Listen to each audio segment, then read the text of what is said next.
हेडलाईनचे प्रस्तुत करता घरकुल मसाले, दे रोजच्या जेवणाला मायेची चव घरकुल मसाले। संतोष देशमुख हत्या प्रकरणातील 3 फरार आरोपींचा मर्डर, सामाजिक कार्यकर्ते अंजली दमानिया यांचा मोठा दावा, वाल्मिक कराडला अटक करून मुंडेंचा राजीनामा घेण्याची मागणी। संतोष देशमुख हत्या प्रकरणी बीडमध्ये आज मूकमोर्चा, सर्वपक्षीय नेते रस्त्यावर उतरणार, मूकमोर्चा एसपी कार्यालयाच्या ऐवजी जिल्हाधिकारी कार्यालयावर धडकणार। बीडमधील अत्यावश्यक सेवा वगळता सर्व बाजारपेठा, शाळा, महाविद्यालय बंद। संतोष देशमुख हत्या प्रकरणी नागरिकांमध्ये संतापाची लाट, तर मस्सा चौक गावही आज बंद। बीडमधील जनता न्यायासाठी रस्त्यावर उतरत आहे, सरकार आरोपींना वाचवत आहे अशी लोकांची भावना, राऊतांची प्रतिक्रिया।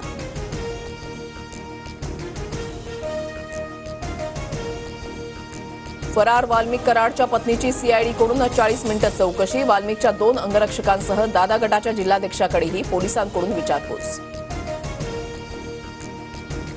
प्राजक्ता माळी सुरेश धस यांच्या विरोधात तक्रार करणार, सूत्रांची माहिती, परळीमध्ये धनंजय मुंडेंकडून इव्हेंट मॅनेजमेंट होत असल्याचं धस यांचं वक्तव्य, प्राजक्ता माळीच्याही नावाचा उल्लेख, आज पत्रकार परिषद घेणार। सीएमने सांगितले आरोपींना सोडणार नाही, त्यावर विश्वास नाही का, रुपाली ठोंबरेंचा सुरेश धस यांना सवाल, जाणीवपूर्वक अभिनेत्रींचा अपमान करत असल्याचा आरोप। माजी पंतप्रधान डॉक्टर मनमोहन सिंग यांच्या पार्थिवावर आज अंत्यसंस्कार होणार, थोड्याच वेळात पार्थिव अंत्यदर्शनासाठी काँग्रेस मुख्यालयामध्ये ठेवले जाणार। मुंबईच्या साकीनाका परिसरात 2 गोदामांना भीषण आग, अग्निशमन दलाच्या 13 गाड्या आणि 12 टँकर घटनास्थळी दाखल, आग विझवण्याचे प्रयत्न सुरू। राज्यात सलग दुसऱ्या दिवशी अवकाळी पावसाच्या सरी, कल्याण, डोंबिवली, शहापूरमध्ये अवकाळी पाऊस, तर विदर्भ आणि मराठवाड्याला आज येलो अलर्ट।